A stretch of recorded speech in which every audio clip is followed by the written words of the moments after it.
Wall Street Journal mengungkap keretakan di dalam tubuh aliansi negara-negara Teluk dalam menghadapi perang di Iran.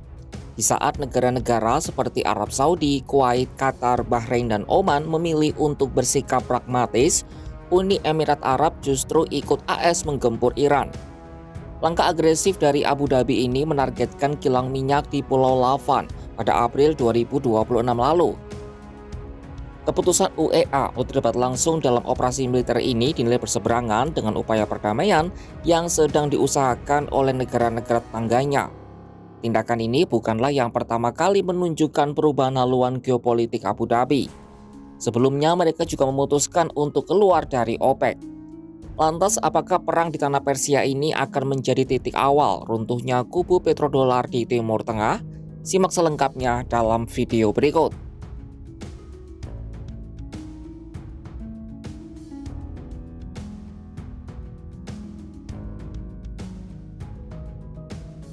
Laporan terbaru dari Wall Street Journal pada Senin 11 Mei 2026 mengungkap data sejumlah sumber bahwa Uni Emirat Arab diam-diam telah melancarkan serangan militer terhadap Iran. Serangan itu dilakukan setelah UEA menjadi salah satu target utama Teheran sejak konflik pecah pada 28 Februari 2026 lalu. Sumber-sumber yang mengetahui operasi itu mengatakan salah satu serangan dilakukan terhadap kilang minyak di Pulau Lavan, Iran di Teluk Persia pada awal April 2026 lalu. Serangan itu terjadi bertepatan dengan pengumuman gencatan senjata oleh Presiden Donald Trump setelah kampanye udara selama 5 pekan. Saat serangan itu, Iran menyebut kilangnya terkena serangan musuh. Serangan terhadap kilang di Pulau Lavan memicu kebakaran besar dan membuat sebagian besar kapasitas produksinya lumpuh selama berbulan-bulan. Sebagai balasan, Teheran meluncurkan rentetan rudal dan drone ke Uni Emirat Arab dan Kuwait. Sementara itu, pemerintah UEA tidak memberikan konfirmasi terbuka terkait serangan tersebut. Pentagon juga menolak berkomentar terkait serangan itu dan tidak memberikan jawaban langsung soal keterlibatan UEA. Namun Gedung Putih mengatakan Presiden Donald Trump memiliki berbagai opsi untuk menghadapi Iran dan AS punya pengaruh maksimum terhadap rezim Teheran. Seorang peneliti di Royal United Service Institute di London, H. Hellyer mengatakan, UEA sebenarnya sejak awal tidak menginginkan perang. Tak cuma militer, Uni Emirat Arab juga mendukung rancangan resolusi di PBB yang membuka kemungkinan penggunaan kekuatan untuk mematahkan kendali Iran atas Selat Hormuz.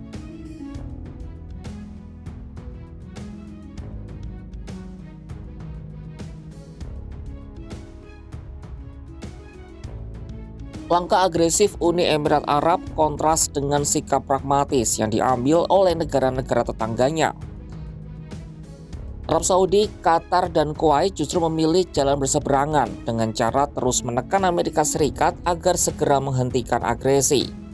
Negara-negara anggota Dewan Kerjasama Teluk atau GCC bahkan mulai menghentikan izin penggunaan pangkalan militer mereka dalam operasi Project Freedom yang digagas oleh Washington.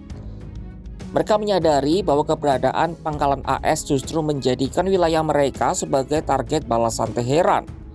Sebaliknya, Abu Dhabi justru terlihat semakin mesra dengan Israel dalam hal koordinasi keamanan. Media CNN menggambarkan ada kesamaan tujuan antara Uni Emirat Arab dan Israel, yakni musuh yang sama dalam perang ini. Tel Aviv bahkan diam-diam mengirimkan baterai pencegat Iron Dome dan personel yang mengoperasikannya ke Uni Emirat Arab. Itu menjadi contoh pertama Iron Dome ditempatkan di luar perbatasan Israel.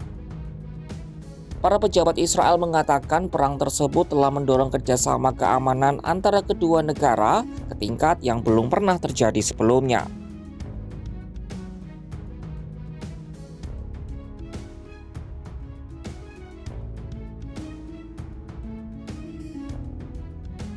Sebelum Wall Street Journal mengungkap gelagat Abu Dhabi, Menteri Luar Negeri Iran Abbas Araghchi memperingatkan AS dan Uni Emirat Arab agar tidak melakukan tindakan militer. Hal ini seiring dengan kemajuan pembicaraan untuk mengakhiri permusuhan di Timur Tengah.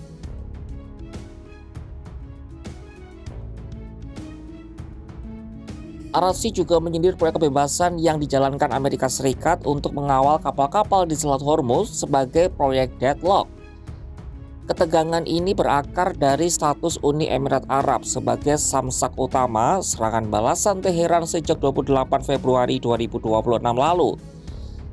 Iran disebut paling banyak menyerang UEA dengan lebih dari 2.800 rudal dan drone yang menghantam lalu lintas udara, sektor pariwisata, dan pasar properti Uni Emirat Arab. Kekecewaan Abu Dhabi terhadap Teheran kini mulai disalurkan lewat kebijakan yang menyasar warga negara Iran di luar negeri. Pihak pemerintah Uni Emirat Arab mulai memperketat pemberian visa, membatalkan hak transit, hingga melakukan pembekuan keuangan terhadap warga Iran yang bangun bisnis di Dubai dan Sharjah. Langkah ini dinilai sangat merugikan Teheran karena selama ini Abu Dhabi adalah gerbang ekonomi utama mereka di tengah sanksi Barat. Media Iran bahkan menuduh tindakan tersebut sebagai perampokan modern dan permusuhan terbuka. Para pejabat Iran kini secara terbuka membahas pusat perdagangan alternatif. Nadir Porpacham dari Kamar Dagang Iran mengatakan, hubungan perdagangan dengan Uni Emirat Arab tidak akan pernah kembali seperti semula. Ia lalu menunjuk pelabuhan Hamad di Qatar sebagai pengganti yang mungkin. Media Iran juga merosikan pelabuhan-pelabuhan Pakistan sebagai koridor alternatif untuk perdagangan Iran. Pecahnya aliansi di Timur Tengah menandai babak baru yang jauh lebih berbahaya bagi stabilitas geopolitik dan energi global. Di saat negara-negara Teluk Tangganya berusaha menjaga jarak aman dari Washington guna menghindari amukan Teheran, Uni Emirat Arab justru memilih untuk terjun langsung ke dalam palagan militer.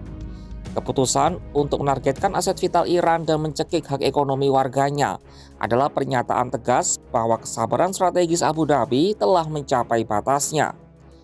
Sementara keretakan di tubuh GCC ini telah menghancurkan narasi solidaritas Arab yang selama ini menjadi benteng pertahanan terhadap intervensi asing. Maka hari-hari mendatang akan menjadi penentu apakah perpecahan ini akan berakhir pada rekonsiliasi ataukah kawasan Teluk akan tenggelam dalam persaingan saudara di bawah bayang-bayang perang adidaya. Saksikan kabar lainnya hanya di kanal YouTube Kompas.com.